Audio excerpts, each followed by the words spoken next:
Hello everyone, welcome back to the next video. In this video I will show you how to render 3D text using augmented reality with Reality Kit in React Native's new architecture for iOS. So this will be only specific for iOS and React Native. So firstly I will show you guys the video like the output demo. So here you can see, firstly it will ask you for camera permission. I have already given that.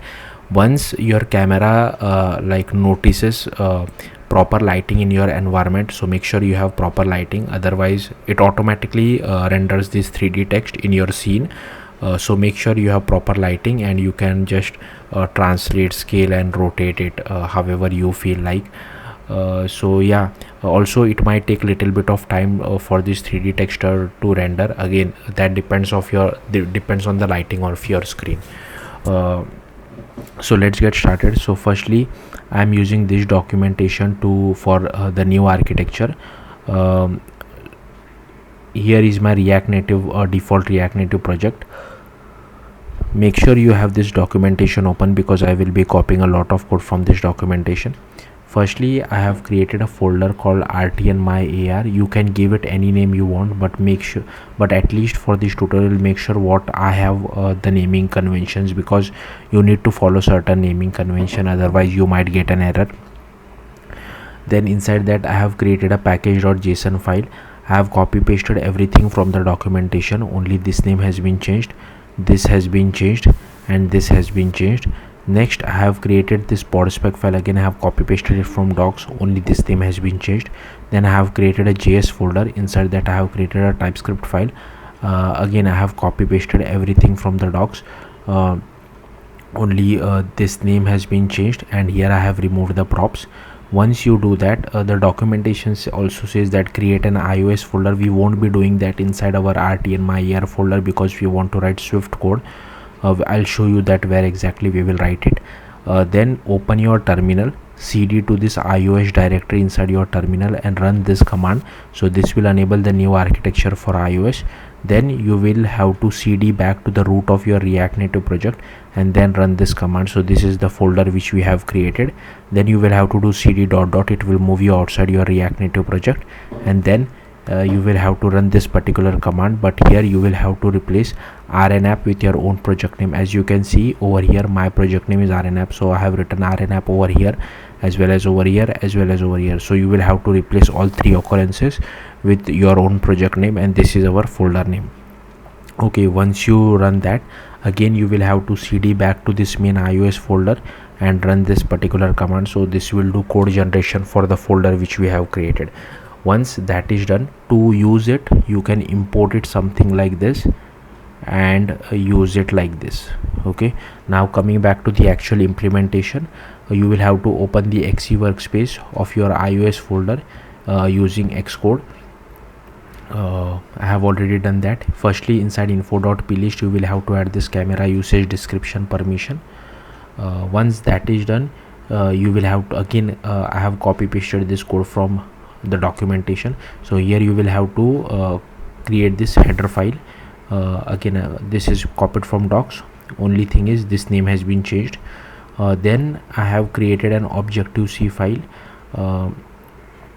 Again I have copy pasted everything from the docs. The changes, you will have to change the extension of this file to .mm, which is Objective-C++, and rest everything I have copy pasted it from the docs. Only this name has been changed, this has been changed, and this has been changed.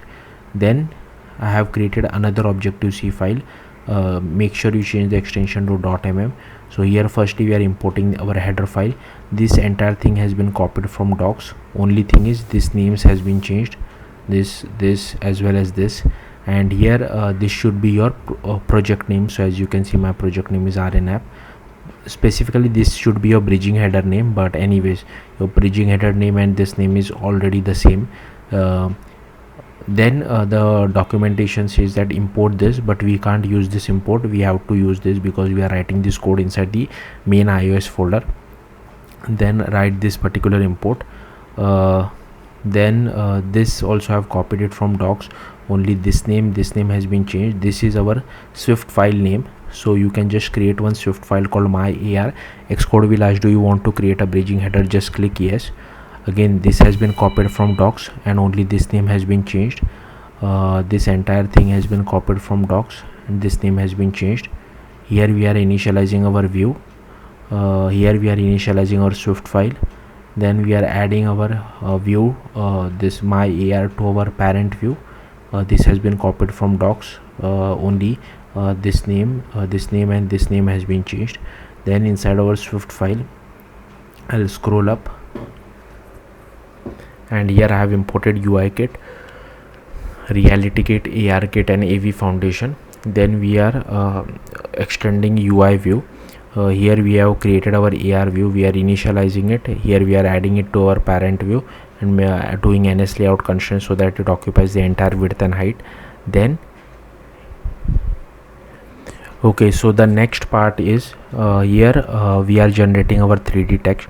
So you can pass whatever string you want over here. You can also pass this string as a prop from your React Native project, so up to you. I have just hard coded it for now, and then just change this value to whatever you feel like. Then we want to change the color of your 3D text, which is called material in 3D world. So here you can see I have just creating our simple material. Then I have created one model entity. We are passing our mesh and passing our materials, setting the position of our text entity. Then I have created one anchor entity, give it some name, added our text entity to our anchor entity. Then added anchor entity to our AR view scene. Then here I have created our collision shapes, recursive as true, and here I have created install gestures, translation, rotation and scale. And here again we have written some boilerplate code for which is required because we are extending UI view. Okay, so yeah, I think that's it. That's how you can render 3D text in React Native's new architecture. Thank you for watching. Bye.